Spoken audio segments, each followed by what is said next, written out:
And if that's true, like if that hypothesis is true, and that explains why it took so many billion years for life on Earth to finally evolve humans, human level intelligence.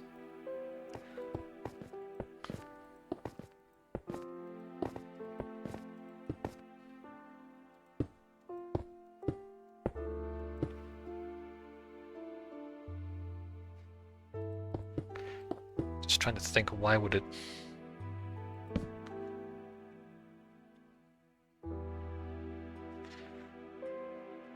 Would it discourage humans from becoming any smarter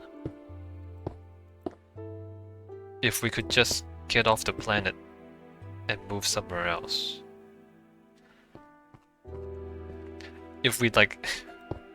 If everyone on Earth is too smart, and then we just like go somewhere to a different planet where the other animals are dumber, would that encourage us to not have to be smart? And is that why there's no intergalactic civilizations?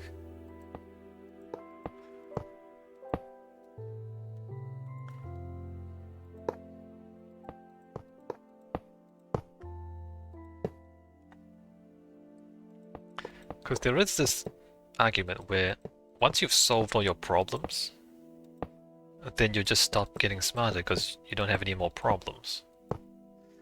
And I did say earlier that maybe humans are only smart because humans cause problems for each other, and that forces people to get smarter only to deal with other humans, right?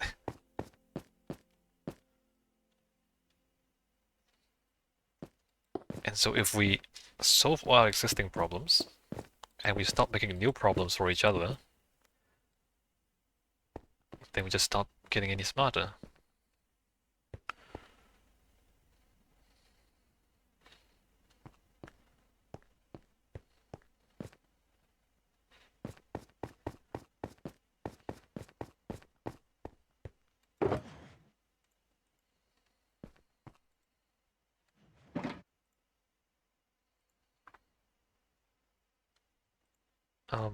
Does that work? Kind of. Too short, but maybe that's fine.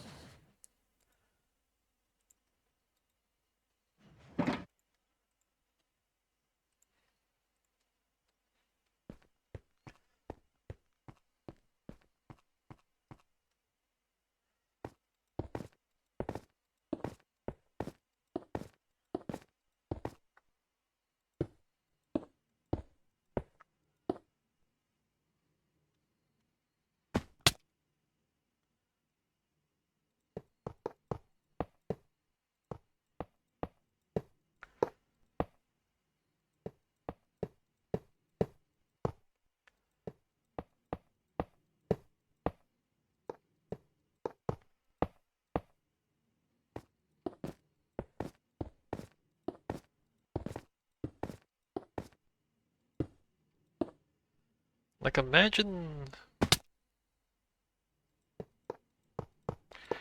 you get to a point where everything is stable and comfortable. Because like, thinking back in history, Qing Dynasty China was in that position, and it just stagnated until the Europeans came along with their guns and opium and started causing trouble, right? And then the Qing Dynasty had to try to do something. They failed, and then they were overthrown. Right? If it wasn't for other humans causing trouble, maybe the Qing Dynasty would have just reached some sort of stable equilibrium and stopped changing and stopped growing. And what if at some point the whole human species does that. Not just one part of the world, but the whole world. It just ends up arriving at some peaceful utopian equilibrium. And then we just stop getting any smarter. We just stop developing technology because everything we have is fine.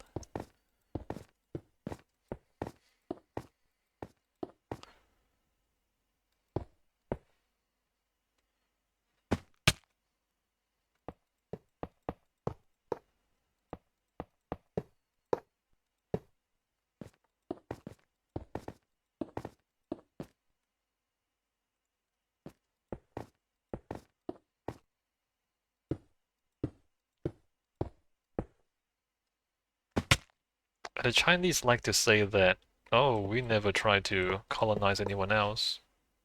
Well, I mean, it's half true.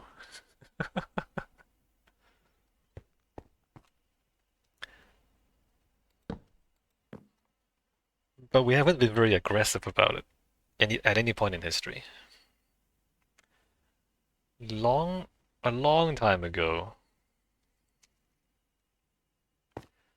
things were a little more intense. But you know, over time, as the Chinese civilization kind of solved more and more of their problems, they just became chill. They just chilled out. Became gradually more chill until eventually they just become stagnant.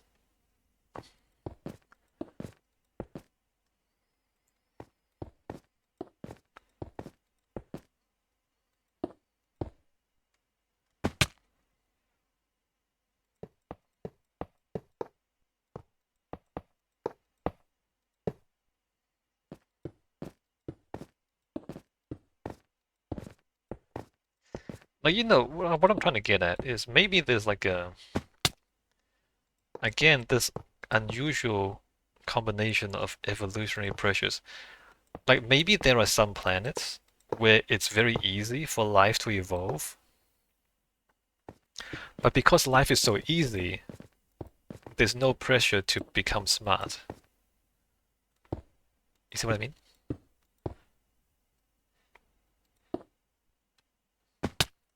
There's no pressure to evolve intelligence because life is easy.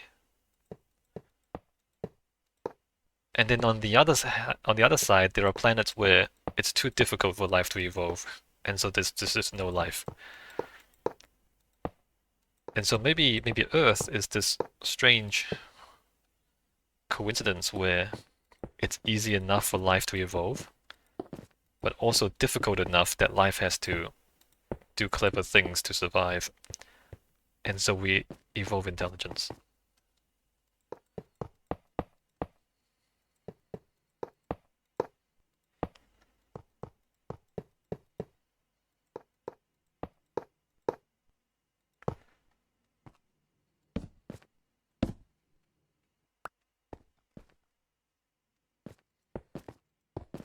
Paradox, the Fermi paradox, right?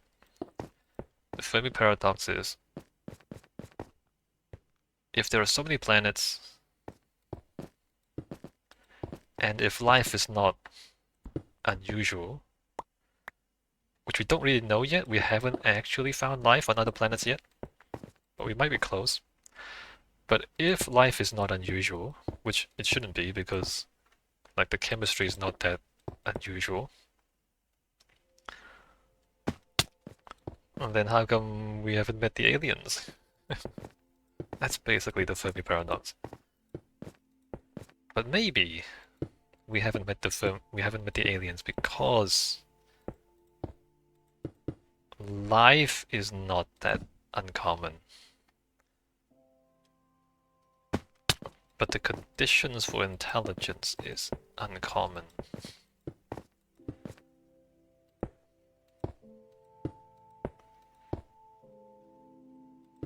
The condition being conducive to life enough for life to exist over a long period, because for billions of years. Because life, like over the billions of years that life has existed on Earth, there hasn't been I mean, there have been extinction events, but none that have actually destroyed everything, right? So stable enough for life to exist over long periods of time and to like evolve continuously over long periods of time. But not so stable that it's too easy, and there's not enough evolutionary pressures to become intelligent. So it's like this very, very fine balance between how easy it is to evolve life and how difficult it is to actually stay alive.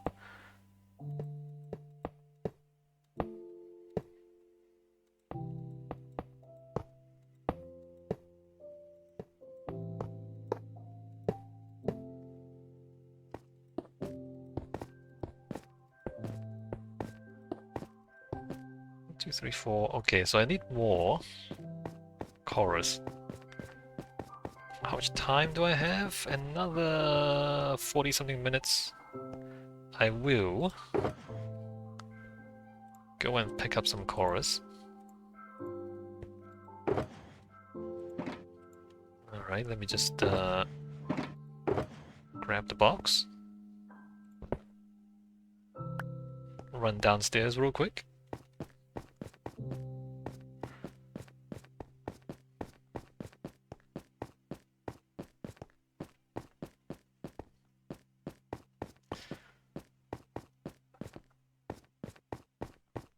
Because you gotta wonder, right? If the Europeans didn't come along, would the Chinese still be in the Qing dynasty and would they still have not industrialized? It's possible. It's possible. I mean, it's only been like 100 years or so since the Chinese started industrializing. So, you know, you could imagine the equilibrium could just go on for another couple 100 years. And that's right. Like to us, it seems like a long time. It seems like, oh, it's like a couple of lifetimes ago. But actually, it's only been maybe a couple 100 years at most.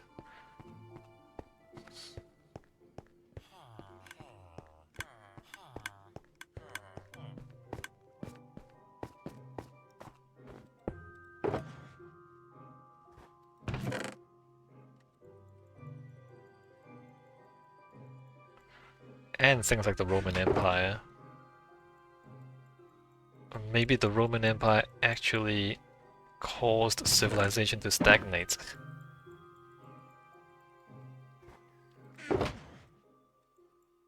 Because it was too stable, too comfortable.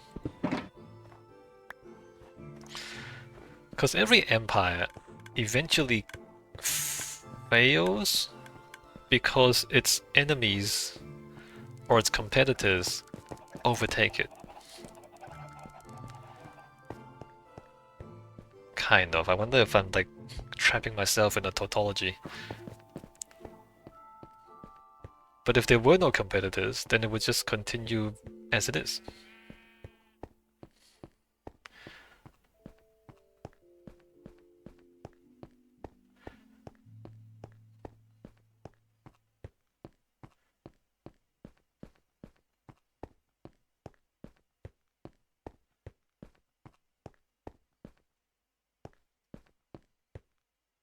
Oh, there's a cloud? What's going on over there? Oh, that's a cloud? Okay, we're in a cloud. Nope, we're not there yet.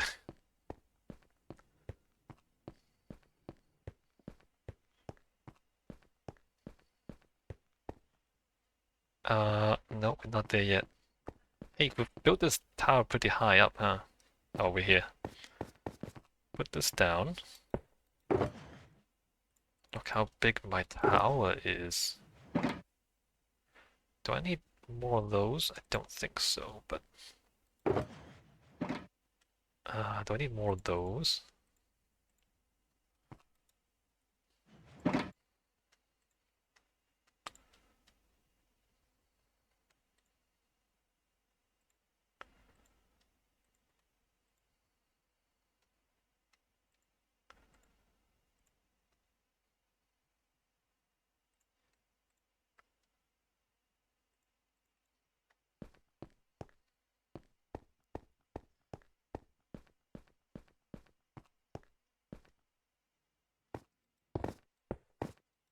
3, 4, 5, 6, 7.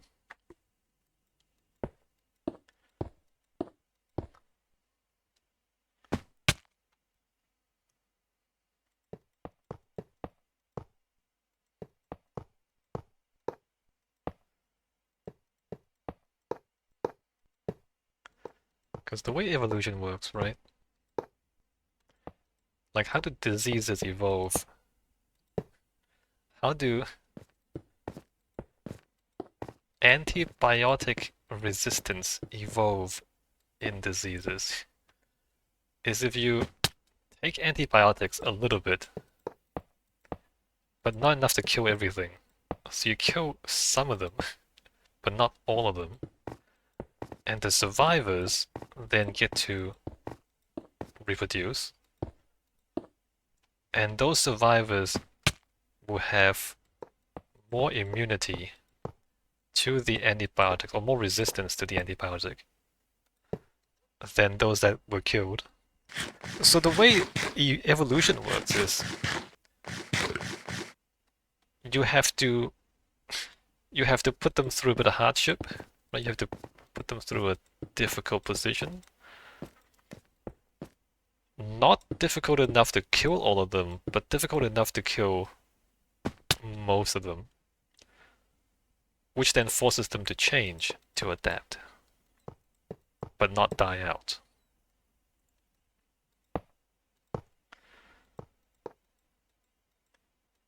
And that's basically what I'm arguing our planet is. Every so often it kills a lot of us. I mean, there have been mass extinction events, right? Every so often our planet just kills a lot of us. Not just humans, but all life forms. Which then causes the survivors to have to adapt.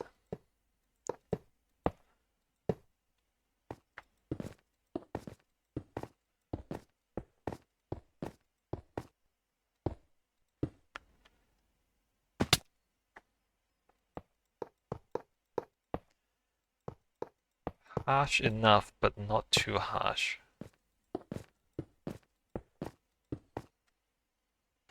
That kind of summarizes the tragedy of life, doesn't it?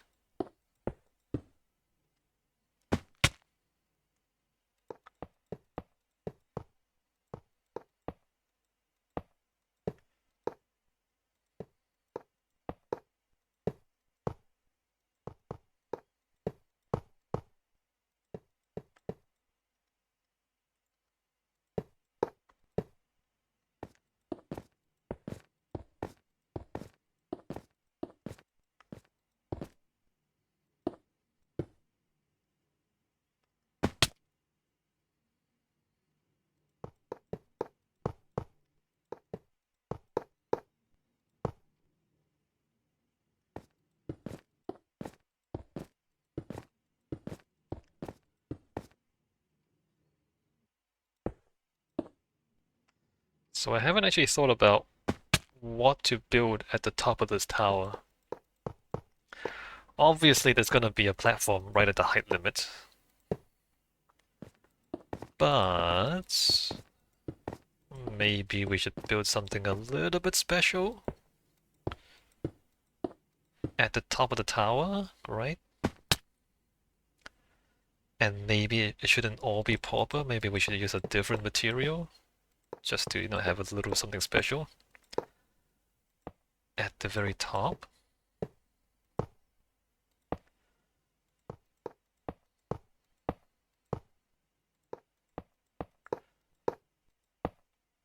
Like a observation platform with a glass floor, maybe, for example. Glass, some sort of glass observation.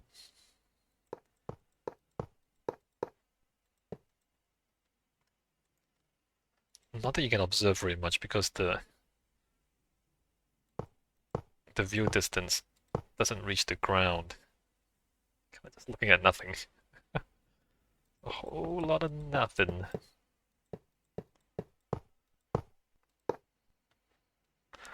I need to think about this in my own time. What to build at the top of the tower?